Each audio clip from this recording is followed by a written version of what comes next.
अगर हम इस साल का पेपर देखें तो पेपर अच्छा खासा है भाई। साइंस के क्वेश्चन इवन जो इंजीनियरिंग स्टूडेंट्स हैं, जिसने इंजीनियरिंग की है, उसके लिए भी पेपर थोड़ा सा डिफिकल्ट हो गया था। कि जनरल साइंस में आपको सब लोग क्या कहते हैं कि आप 6 से 10th तक की एनसीईआरटी पढ़ लो भाई, आपका काम चल जाएगा।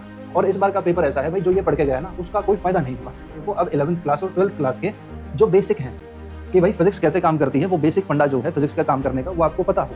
आपको पता होना चाहिए कि रेडियो एक्टिविटी क्या है, उसकी हाफ लाइफ इक्वेशन क्या है, हम रेडियो एक्टिव मटेरियल के यूजेस कहाँ पे हैं हमारे पास। लड़ाई यहाँ पे इस चीज़ की नहीं है कि कौन कितने मार्क्स लेके आ रहा है, हमें ये समझना पड़ेगा कि मैक्सिमम मार्क्स स्कोर करने के लिए क्या पढ़े, क्या टू द पॉइंट बातें हैं।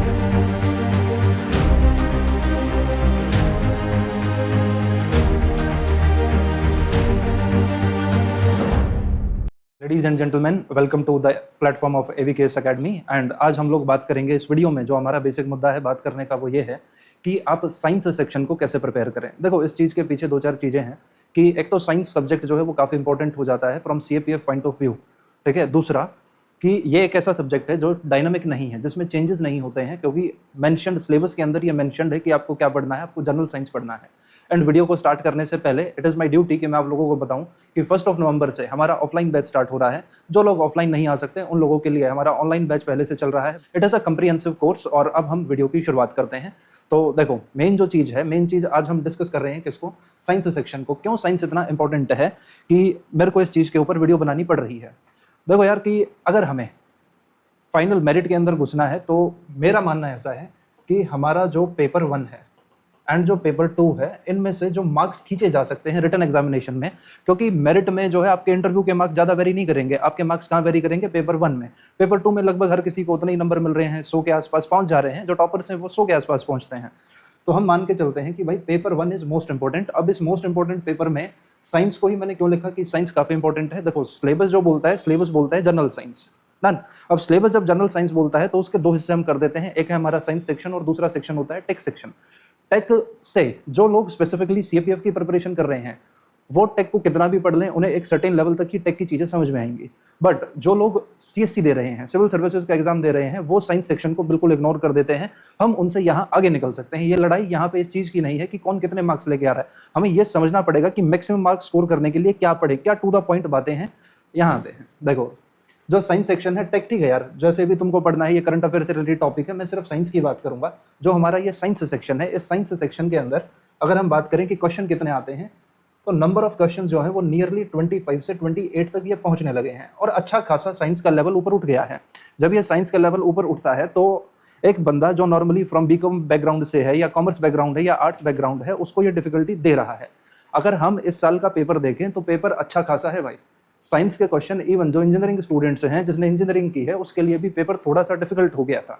क्यों डिफिकल्ट हुआ, इधर देखो जरा, कि उस डिफिकल्टी का किसको फायदा मिला। उन लोगों को इसका सबसे ज्यादा फायदा मिला जो साइंस सेक्शन से हैं, जिनका साइंस बैकग्राउंड है। अब मैं कहूं कि मेरा साइंस बैकग्राउंड नहीं है सर, मैं कैसे प्रिपेयर करूंगा। देखो, उस चीज के लिए हम लोग बैठे हुए हैं, आप लोगों के लिए ही हम लोग ये सारे काम कर रहे हैं। अब जो जनरल साइंस का जो सिलेबस का बाइफरकेशन है, क्योंकि सिलेबस में जनरल साइंस लिख करके उसने छोड़ दिया है। अब जब जनरल साइंस लिख करके छोड़ दिया तो क्या उम्मीद की जाती है यूपीएससी की स्टूडेंट से कि भाई हम क्या किस लेवल तक की पढ़ाई करें।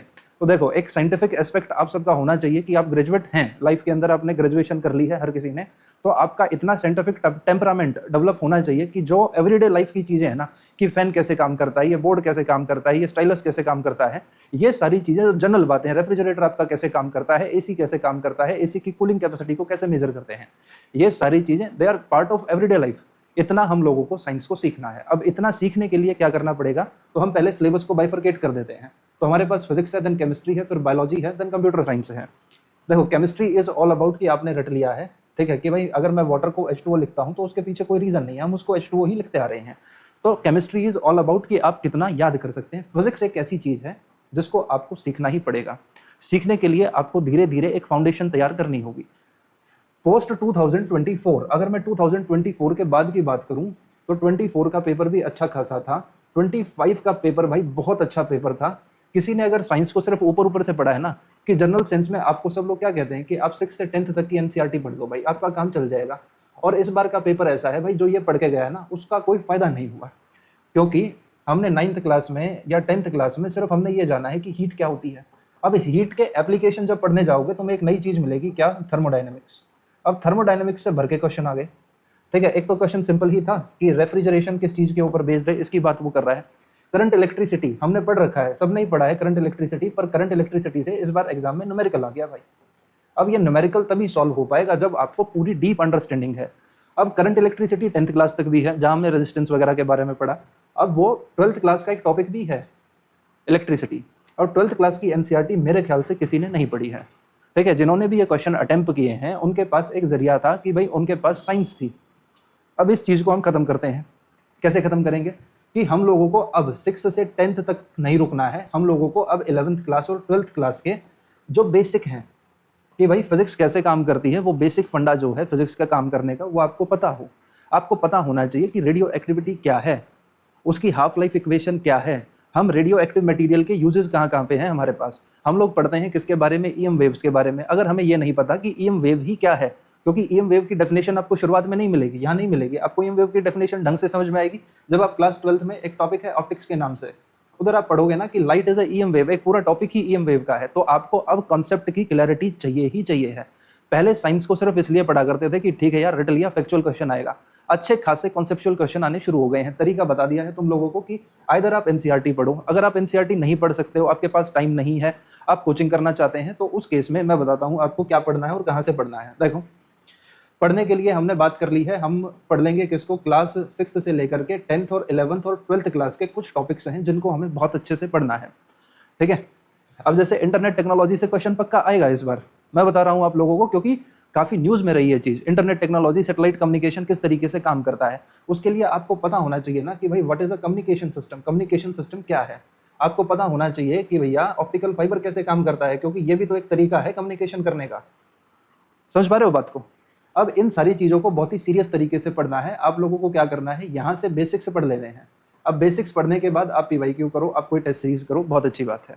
पढ़ने का तरीका क्या होना चाहिए मेरे हिसाब से, क्योंकि आपको क्या चाहिए, एक स्ट्रक्चर्ड मटेरियल चाहिए, एक स्ट्रक्चर्ड गाइडेंस की रिक्वायरमेंट है। क्योंकि एग्जाम ऐसा नहीं है ना कि एक बार कुछ यहाँ से पढ़ लिया, कुछ वहाँ से पढ़ लिया।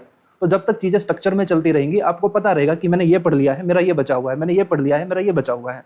तो उसी चीज़ के लिए आप लोगों को इस चीज़ को ध्यान में रखना है कि जब आप पढ़ने जाएँ तो आप क्या कर सकते हैं, एक तो आप एवीकेएस के बुक को प्रेफर कर सकते हो, क्योंकि बुक के अंदर सारा का सारा फैक्चुअल डाटा और कंसेप्चुअल डाटा बड़ा ही प्रिसाइज लिखा हुआ है। उसके अलावा आप लोग क्या कर सकते हो, आप लोग जिसने तैयारी कर ली है, जिसकी तैयारी हो चुकी है, उसको सिर्फ रिवाइज करना है। तो एवीकेएस के चैनल के ऊपर लास्ट एग्जाम से पहले मैंने एक वीडियो बनाई थी जिसमें पूरी की पूरी फिजिक्स डिस्कस की है। उसने लगभग 30-40 हज़ार लोगों ने उसको देखा है। आप भी उसको जा करके एक बार देख सकते हो, गो थ्रू कर सकते हो, ताकि आपके बेसिक तैयार हो जाएं। उस वीडियो का पर्पज सिर्फ और सिर्फ रिवीजन के लिए था। एवीकेएस की बुक पढ़ ली, उसके बाद आपने क्या करना है, आपने पीवाईक्यूज करने हैं। पीवाईक्यूज में क्या क्या करना है, तो आप देखो, आपको सीएससी के पीवाईक्यू नहीं करने हैं। आप क्या कर सकते हो कि जो आरएएस का पेपर होता है ना, उसमें एक साइंस का अलग से एग्जाम है, आप उसके साइंस के क्वेश्चन देख सकते हो। आरएएस हो गया, या किसी पीसीएस के आप देखना चाहो तो वो देख सकते हो। सिविल सर्विसेज के अंदर साइंस के क्वेश्चन नहीं आते हैं, ना के बराबर आते हैं। इसके अलावा आप चाहें तो आप सीडीएस के प्रीवियस ईयर कर सकते हो। आपके मन में अगर ये है कि सीडीएस में भी इजी आते हैं, आप 2017 का उसका एग्जाम देख सकते हो। इसके अलावा आप लोग अपने बेसिक्स को अगर चेक करना चाहते हो, you can go through the NDA PYQs, क्योंकि वहां पे लेवल एक अच्छा खासा लेवल होता है। इसमें आपको न्यूमेरिकल्स नहीं करने हैं। कभी आपसे ये सोचो कि सर न्यूमेरिकल करने हैं, नहीं भाई, आपने सिर्फ इसकी थ्योरी उठानी है। थ्योरी के जितने भी क्वेश्चंस है ना, आप वो नहीं छोड़ के जाओगे, बाकी आप चाहे कुछ भी छोड़ के चले जाओ। क्योंकि कई बार ऐसा हुआ है कि एनडीए का पीवाईक्यू सीडीएस में आया है और सीडीएस का पीवाईक्यू आपके सीएपीएफ के एग्जाम में देखने को मिला है। जैसे लास्ट टाइम भी आप 1-2 क्वेश्चन देखोगे तो दे आर सीडीएस के पीवाईक्यू थे वो यार, और ये तुम्हारे इस एग्जाम में आ गए।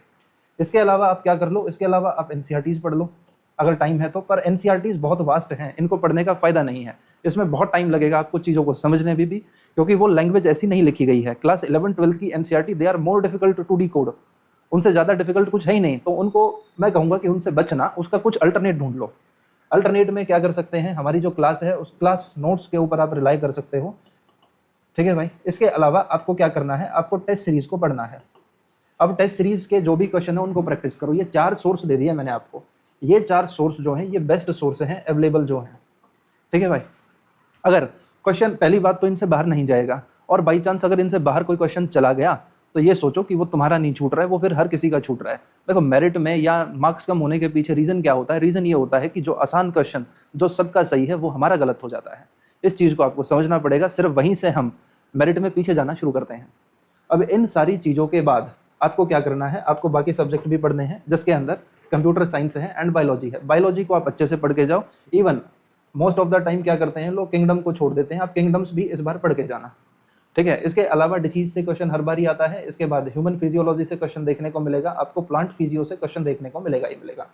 इसके बाद आपने क्या पढ़ना है, कुछ एनवायरमेंटल फिनोमेना हैं, जैसे ग्रीन हाउस इफेक्ट है। अब ग्रीन हाउस इफेक्ट से क्वेश्चन हर बार बनता ही बनता है, उसको आप कुछ नहीं कह सकते कि ग्रीन हाउस इफेक्ट से क्या पता किस टाइप का क्वेश्चन बन जाए। इवन ग्रीन हाउस इफेक्ट की जब हम बात करते हैं तो हमारे पास दो तरीके की वेव्स हैं, एक को हम लॉन्ग वेव बोलते थे, एक को हम शॉर्ट वेव बोलते थे। जब क्वेश्चन डिफिकल्ट होगा तो वो इनकी बात करेगा, क्वेश्चन को ईजी करना है तो वो सिर्फ किसकी बात करेगा आपसे, वो सिर्फ ग्रीन हाउस गैसेज की बात कर लेगा। तो मैं बोलेगा कि इनमें से कौन सी ग्रीन हाउस गैस नहीं है। इसके बाद आपको पढ़ना है, जैसे इनर्ट गैसेज का एक टॉपिक है, वो इनर्ट गैसेज का टॉपिक भले ही वो केमिस्ट्री का टॉपिक है, पर इसकी एप्लीकेशंस तो भाई फिजिक्स में भी हैं। अब फिजिक्स में जब हम प्रेशर वेरिएशन की बात करते हैं, अच्छा और देखो फिजिक्स में कहाँ तक पहुंच गया है, वो पहुंच चुका है स्ट्रेस एंड स्ट्रेन तक। स्ट्रेस क्या होता है, स्ट्रेन क्या होता है, शियर फोर्स क्या होती है, ये सारी चीजें, प्लास्टिसिटी क्या है, इलास्टिसिटी क्या है, ये सारी की सारी चीजें ही क्लास 11th में पढ़ाई जाती हैं, ठीक है। तो पेपर का लेवल भाई बहुत अच्छा हो गया है। अब साइंस सेक्शन के ना फायदे हैं, अपने कुछ फायदे हैं। फायदे क्या हैं, फायदे ये हैं कि ये एक डायनामिक सब्जेक्ट नहीं है, स्टैटिक है। 500 साल पहले न्यूटन ने अगर लॉ ऑफ ग्रेविटेशन दिया तो वो आज भी वही है, उसकी एप्लीकेशन 500 साल पहले भी वही थी, आज भी वही है और कल भी वो वही रहेंगी। तो ये इकोनॉमिक्स के जैसे एक डायनामिक सब्जेक्ट नहीं है कि कहीं से कुछ नई चीज टर्म आ गई और उसको हमें फिर दोबारा से पढ़ना पड़ेगा। एक ही बार पढ़ना है, एक बार पढ़ो और उसके बाद उसका रिवीजन करो, भर भर के रिवीजन करो, जैसे तुमको सिखाएं कि ऐसे याद रखना। याद रखने के भी तरीके बताएंगे। इवन आप फिजिक्स को एज ए स्टोरी, एक स्टोरी के जैसे पढ़ो। जिस तरीके से हम स्टोरी पढ़ते हैं कि इसके बाद ये हुआ, इसके बाद ये हुआ, इसके बाद ये हुआ, उसी सीक्वेंस में आपको फिजिक्स को चलाना है। शुरुआत कहाँ से करोगे कि व्हाट इज फिजिक्स, फिजिक्स क्या है, क्यों पढ़नी है, यूनिट्स क्या है, मेजरमेंट्स क्या है, मोशन क्या है।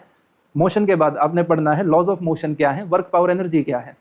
जब हम वर्क पावर एनर्जी की बात करेंगे तो सिर्फ ये नहीं पढ़ना कि एनर्जी ये होती है, हमें फिर सोर्सेज ऑफ एनर्जी को भी पढ़ना पड़ेगा। फिर हम वहां पे renewable sources, non renewable sources की बात करेंगे, कन्वेंशनल सोर्सेज की बात करेंगे, नॉन कन्वेंशनल सोर्सेज की बात करेंगे। ये सारी चीजें आपको एक जगह पे मिल जाएं, यही पर्पज है एवीकेएस एकेडमी का। हम ये चाहते हैं कि आप कम इनपुट डालें, आप मैक्सिमम आउटपुट निकाल पाएं, और यही रीजन है, यही विजन है एवीकेएस एकेडमी का। तो अगर आप बेस्ट से बेस्ट तरीके से पढ़ाई करना चाहते हैं, then come and join AVKS academy from 1 November। We are going to launch our offline batch. It will be our 3rd batch. अभी तक काफी लोग इस चीज में एनरोल हो चुके हैं और आप बाकी चीजें एवीकेएस के बारे में जानते ही हैं। इसी के साथ आपका कम से कम टाइम लेते हुए मैं इस वीडियो को एंड करता हूं। जय हिंद, जय भारत।